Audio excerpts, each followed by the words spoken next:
Please forgive me.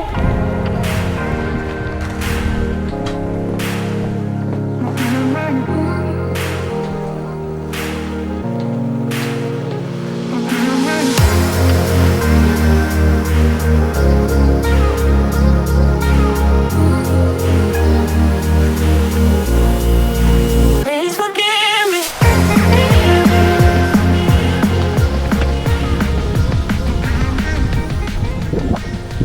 Okay, some thoughts on this year's Ride London 2018. So what went well? It was a good day. Really enjoyed challenging myself, completing 100 miles. I think the organisation of the day is excellent. A marked improvement on the last time that I did Ride London in 2013. There was far more food available, far more opportunities to stop, go to the toilet. There were no queues at any of these places. The food and drink itself was an awful lot better. I do remember them having various nutrition products last time, but they were intermingled with various strange other things that you could eat, such as crisps. This time around it was much more streamlined. We had Cliff Bars, which are rapidly becoming my favourite type of exercise food. They had the energy blocks, which are sort of like jelly babies melted down and turned into a bar. I'm pretty sure there's a bit more science to it than that. What else? The organisation at the start was good, was relaxed.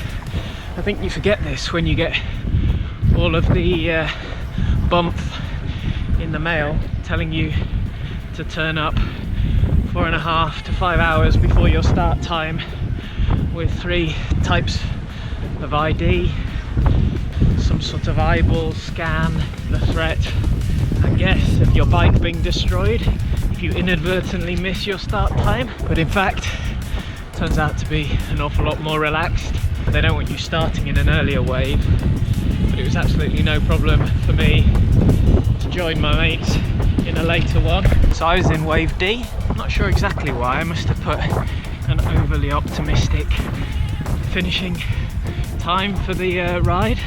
I certainly didn't achieve that in the event. My mates were in G and H. We all just decided to slot into H, whilst that meant we had a slightly longer time to wait in the holding pen.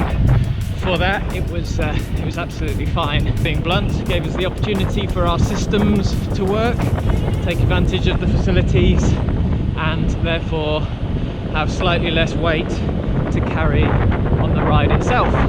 The route itself was as good as always. Riding on closed roads through London is always just amazing. Riding at a faster speed than you're used to doing through closed roads, not having to worry about traffic lights, drafting along in big packs of riders is all pretty cool and makes you feel, if not like a Tour de France rider, maybe someone in a lesser known continental race. I don't know. My kit performed admirably. I think I went with my Stolen Goat Bodyline 1 shorts. Certainly ended the day, if not feeling fresh down below, at least I was still able to get back on the bike and ride back from the station a few hours later without feeling overly uncomfortable. For some reason I decided to test out a new set of socks, some raffle ones that my sister bought for me as a birthday present quite a few years ago. Do you want to know about my socks? Probably not. Despite all of the additional hours spent on the bike than I expected on Sunday, they felt super comfortable. Actually, look at my socks. Not super interesting, is it? Generally my kit choice was okay. Jersey that was supplied by the charity, Princess Alice Hospice. I wore my trusty gilet, which is just a thin affair that I thought I would wear because the weather looked cool on the way to the start. I had my cheapest, bottom of the range, barely more technical than a plastic bag, Castelli waterproof. Maybe with hindsight, I could even have considered wearing the Castelli Gabba, which seems like a pretty extreme clothing choice for a ride taking place in the southeast of England on the last weekend of July. How we dealt with the hassle factor of riding RideLondon went quite well. The hotel that we booked, which is the Novotel in Canary Wharf, was very nice, in fact very nice. Sadly, since we only managed to spend about 6 hours there, the cost per hour was quite high, but the cost per night was quite reasonable. They allowed us to keep our bikes in the room, which de-stressed, you know, in the morning, and the fear that you wouldn't have access to the storage room to retrieve your bike meant you could prep everything well.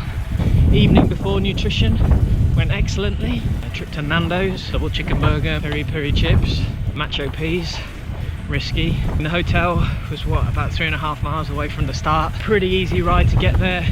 Once you'd ridden a few roads, you suddenly found yourselves in throngs of people getting to the start, following the finish and retrieval of our bags. It's pretty straightforward, in fact very straightforward. Put the bikes into the secured bike park, potter around a bit, go and retrieve the bikes, keep bags back on our backs, cycle down to the station and catch a train back to my mate's house. The trains weren't too packed with bikes, which I guess was one of my concerns. Overall, despite the fact it's quite a hassle having to get into London in order to do the event, it's very different to turning up to a Sportive where you park in a car park and just crack on. In the round, that all went pretty well. Oh, upside down. So what didn't go as well? The weather on the day was somewhat rainy and very different to the conditions that an awful lot of us had trained in for the prior, well, 3 to 4 months really. You absolutely can't complain about the weather, because the weather's something that you really can't change. What I really need to do now is to continue filming whilst going down a very steep slope. I'm pretty sure that the brake that I've got hold of is not very effective. Come on to brakes. So yeah, you can't really complain about the weather, and we can't say it was a surprise. 10 days in advance we've been watching the weather forecasts, actually working out when the rain was going to start. It was one of the reasons why I made sure, obviously I had my waterproof, but also the gilet. What I did badly though, I left it far too long to put on my waterproof. I was sopping wet by the time I did, and freezing and shivering. Whilst it's difficult to tell, I think there's pretty much a tailwind at my back for the first third to a half of the ride. As a result, it was fast and quite easy in terms of the level of effort. We weren't really heating up. Spent an awful lot of time willing the climbs to get closer, just so that I could get my body temperature up.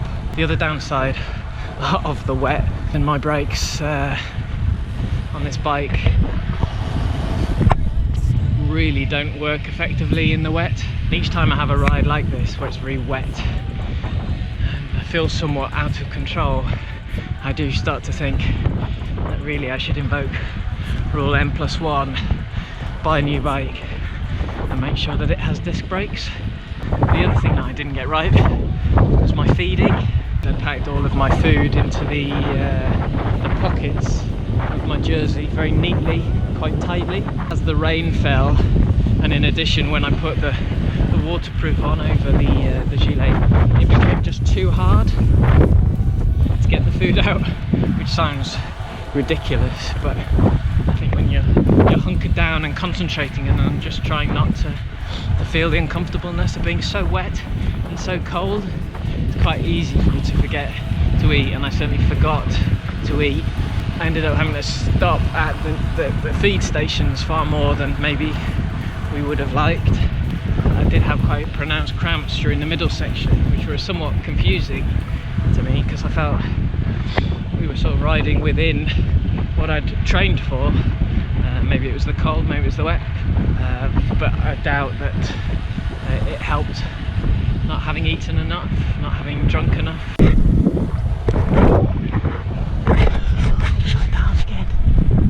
of the other issues for me when it rains, these glasses, my prescription glasses, tend to fog up.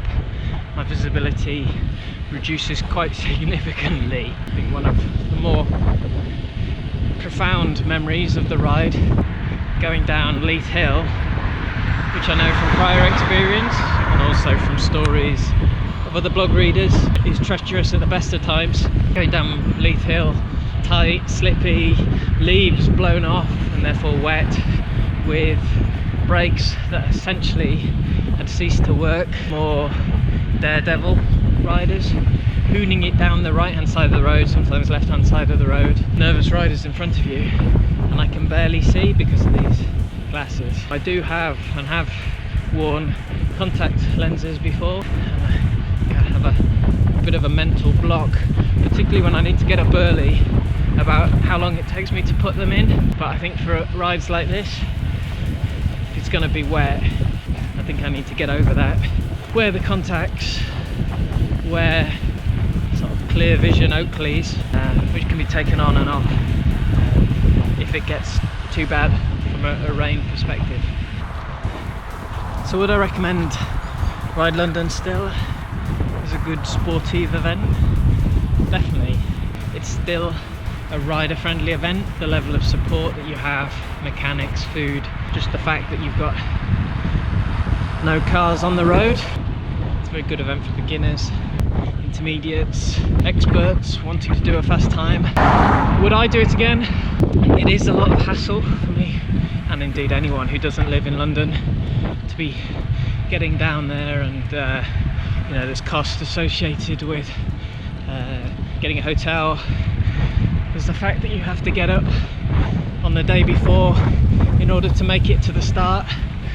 But actually, having thought about it more and having looked at some people's rides, I would like to do it at least one more time and feel like I did myself justice. It isn't necessarily a ride that suits me with lots of flat.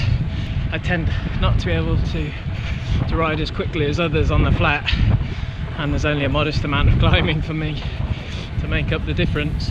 It'd be nice maybe to train a bit more specifically, do a bit more longer, flatter, faster, pushing the threshold training to see if I can do it, ideally without stopping. Potentially I need to stop, say, to put more water in the old water bottle.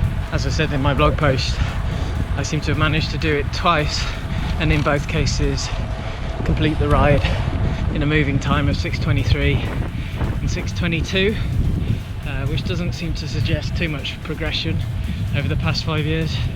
It'd be nice to complete it with a 5 handle on it, 5:30, something like that.